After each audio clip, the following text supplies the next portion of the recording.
जय श्री राम। आइए आइए एक रचना प्रस्तुत है। देश के जवाबदार लोग ही खुद अगर लुटेरे बन जाएं तो प्रजा भला क्या कुछ कर सकती है। प्रजा बेचारी तो अपना जीवन जी रही है। अब देश का नेतृत्व करने वाले ही अगर अधर्म अनीति को अपना लें तो उस देश का भला कैसे संभव हो सकता है। तो एक श्रीमान जी हैं, साहू साहू करके, तो समाचार सुन रहा था तो कितना 355 करोड़ रुपए, 355 करोड़ रुपए सुन के भी आश्चर्य होता है कि भला एक एक व्यक्ति के पास इतनी भी दौलत हो सकती है। लेकिन आश्चर्य की बात नहीं है। जो देश में अपना स्थान बना लिए हैं, जैसे रात में इंसान सो जाता है तो खटमल जी भर के खून चूसते हैं और ज़रूरत से ज़्यादा इतना चूस लेते हैं कि उनको चलने को भी नहीं होता है। तो कुछ हमारे राष्ट्र के लोग भी ऐसे हैं कि इस भारत माता के खून को इतना चूस लिए हैं कि उनसे चला भी नहीं जा रहा है। तो उसी पर रहा नहीं गया, एक कविता बनने लगी, बार बार बनने लगी, 2 बार 4 बार। मैं बोला छोड़ो छोड़ो छोड़ो छोड़ो, समय अपव्यय क्यों करने का, छोड़ो छोड़ो। लेकिन वो कविता हट करके बोली नहीं, मुझे तो आप प्रकट ही करो। जिद करने लगी। अब क्या करूं, लिखते लिखते ये रचनाएं हमारी संतान की तरह हैं। ये रचनाएं जो इस संसार में आना चाहती हैं, जिद करती हैं, तो मजबूर होकर के उनको संसार में प्रकट ही करना पड़ता है। तो इस रचना को सुनो, ये रचना क्या कुछ कह रही है। लूट हिंद का वैभव कुछ, लूट हिंद का वैभव, लूट हिंद का वैभव कुछ, अपनी भर लिए तिजोरी थे, चोरी फिर सीना जोरी कर दिखा रहे बरजोरी थे। लूट हिंद का वैभव कुछ, अपनी भर लिए तिजोरी थे, चोरी फिर सीना जोरी कर दिखा रहे बरजोरी थे। आज सब निकल रहा है, सोना पिघल रहा है। आज सब निकल रहा है, सोना पिघल रहा है। ऐसा भी क्या वक्त कभी आएगा कोई था जाना, ऐसा भी क्या वक्त कभी आएगा कोई था जाना, असंभव सा कार्य हो रहा बदला आज जमाना। चेहरा दिखा जगत जाना, जो नीयत गहे भगोड़ी थे, चेहरा दिखा जगत जाना जो नीयत गहे भगोड़ी थे। लूट हिंद का वैभव कुछ, अपनी भर लिए तिजोरी थी, चोरी फिर सीना जोरी कर दिखा रहे बरजोरी थे। एक नहीं दो चार नहीं चोरों की फौज थी भारी, एक नहीं दो चार नहीं चोरों की फौज थी भारी। अपने पराये सभी मिले थे, खुल गई काल गुजारी। कम तुमसे हम क्यों लूटें, बन बैठे मिल सब होरी थे। कम तुमसे हम क्यों लूटें, बन बैठे मिल सब होरी थे। लूट हिंद का वैभव कुछ, अपनी भर लिए तिजोरी थी। चोर चोर मौसेरे भाई सा, चोर चोर मौसेरे भाई, चोर चोर मौसेरे भाई साकर स्वामी दिखे थे। मिल सब कलयुग की विचित्र गाथा की कथा लिखे थे। राम कृष्ण तो ख्यात लहे, कुख्यात लहे ना थोड़ी ये, लूट हिंद का वैभव कुछ अपनी भर लिए तिजोरी थी। अंतर केवल इतना है कि वो सच्चे थे ये झूठे हैं, सत्कर्म कमाकर वो खुश थे ये पाप कर्म के कूड़े हैं। घाती घात किए वो जो भारत के बने निहोरी थे, लूट हिंद का वैभव कुछ अपनी भर लिए तिजोरी थी। हर की अति विचित्र माया जो खोट खरा दिखलाएं, हर की अति विचित्र माया जो खोट खरा दिखलाएं, मानव दानव पन नर में ही, मानव दानव पन नर में ही बने सो जो अपनाएं। उपहास पात्र खुद बने वही, कल जो कर रहे पदोरी थे। उपहास पात्र खुद बने वही, कल जो कर रहे पदोरी थे। लूट हिंद का वैभव कुछ अपनी भर लिए तिजोरी थे। चोरी फिर सीना जोरी कर दिखा रहे बरजोरी थे। तो ये रचना क्या कुछ बयां कर रही है। आप आज के हालात को तो देख ही रहे हो, क्या कुछ उथल पुथल मची है, किस तरह चोरों में भगदड़ मची हुई है। तो क्या कभी ऐसा अनुमान लगाया गया था कि कभी ऐसा भी दिन भारत में आएगा। प्रजा तो बेचारी लुट लुट करके, भिखारी बन करके शांत पड़ी थी, किसी तरह अपना जीविकोपार्जन कर रही थी, और लूटने वाले दौलत लूट लूट करके खटमल की तरह इतने मोटे हो गए थे कि उनको चलने को भी नहीं हो रहा था।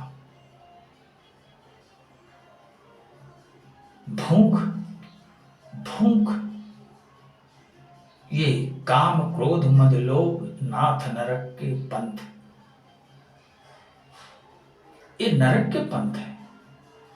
ये वृत्तियां हवसी वृत्तियां एक अधः गर्त में गिराने वाली है। कुछ पल के जीवन में ऐश कर लो, फिर अधः गर्त में करोड़ों वर्ष की यातनाएं आपके लिए रखी हुई है। पालक बनकर के घालकपन का बर्ताव कर रहे हो। प्रजा ने चुन करके आपको भेजा है अपनी भलाई के लिए, और वहां जाकर के आप प्रजा को भूलकर स्वयं मलाई चाह रहे हो। करोड़ों अरबों खरबों लूट करके दौलत वाले बन रहे हो। किसके लिए कर रहे हो? कल क्या इस पैसे से सदगति खरीद सकोगे? अधः गर्त में ही तो गिरना है, क्योंकि आपने अपने नैतिक कर्तव्य का पालन नहीं किया है। आपने अधर्म अनीति के मार्ग को अपना करके जघन्य अपराध किया है। इसका दुष्परिणाम तो भुगतना ही पड़ेगा। माना कि संसार नहीं देख रहा है, माना कि संसार निर्बल है, माना कि संसार आपका कुछ नहीं कर सकता है, लेकिन कोई एक है जो आपके ही हृदय में बैठा हुआ है और आपकी एक एक नियत को परख रहा है, आपके एक एक क्रियाकलाप को परख रहा है, और उसी के हाथ में सदगति और दुर्गति दोनों है। वो आपको सदगति भी दे सकता है और दुर्गति भी दे सकता है। और सदगति और दुर्गति वो किस हिसाब से देता है? अगर आप निर्मल विचार के हो, परोपकारी स्वभाव के हो, उदारता वाले व्यक्ति हो, दयालु हो,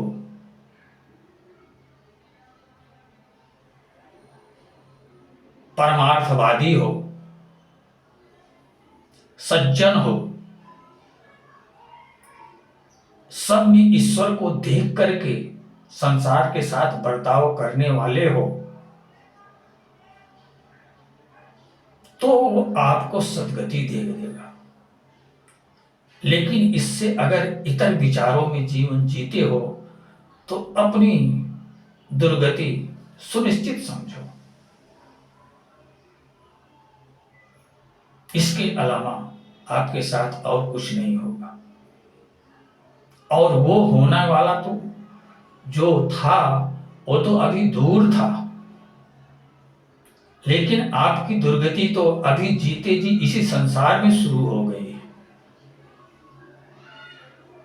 शायद अब उस विधाता के पास अधर्मियों को रखने के लिए जगह नहीं बची है, फुल हो गया है, फुल हो गया, वहां जगह नहीं है, वहां दंडित करने के लिए यमराज के यहाँ दंडित करने की जगह नहीं बची है, इतने अधर्मी हो गए हैं।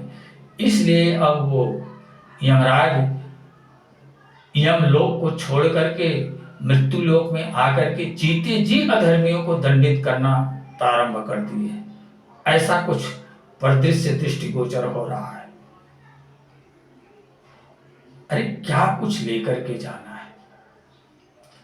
करोड़ों वर्ष कुत्ता बिल्ली भेड़ बकरी बनते बनते एक दुर्लभ मानव जीवन प्राप्त करके कहां गर्त में कूद गए, कहां अनिति अधर्म में जाकर के अपने जीवन को नष्ट कर लिए।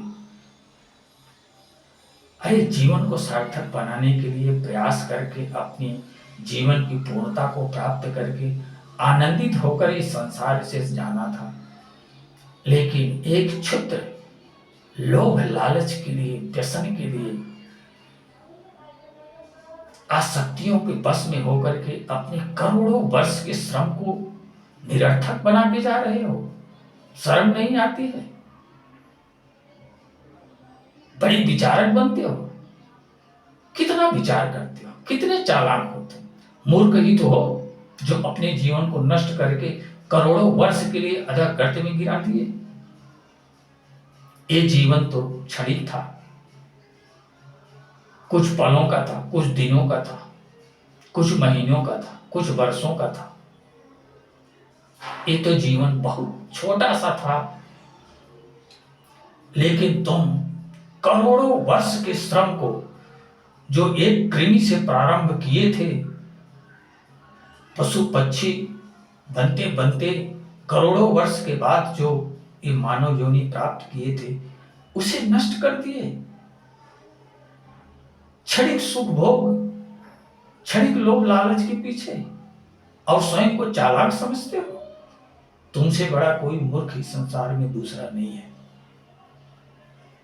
अरे क्या तुमको 2 वक्त की रोटी नहीं मिल रही थी?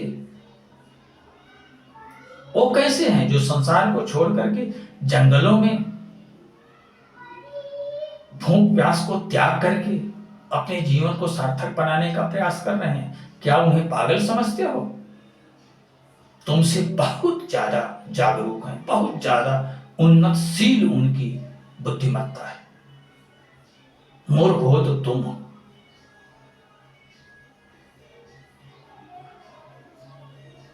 अपने विवेक का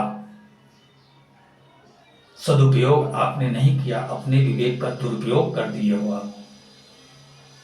और अब इहलोक और परलोक दोनों लोक में आपके लिए सद्गति संभव नहीं है।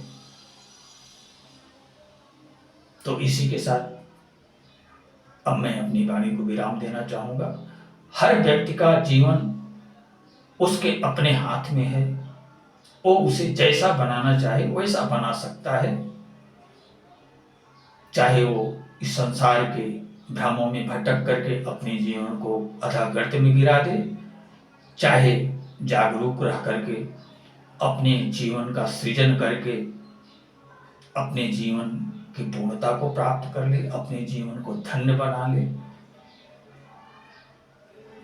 अपनी बद्धात्मा की स्थिति को मुक्तात्मा में परिवर्तित कर ले।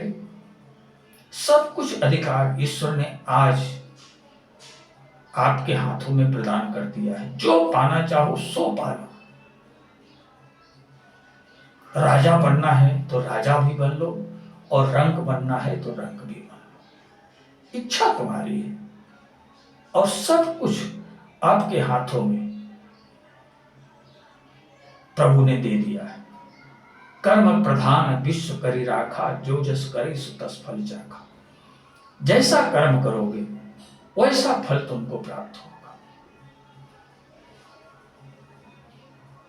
तो इसी के साथ अब मैं अपनी वाणी को विराम देना चाहूंगा। जय श्री राम।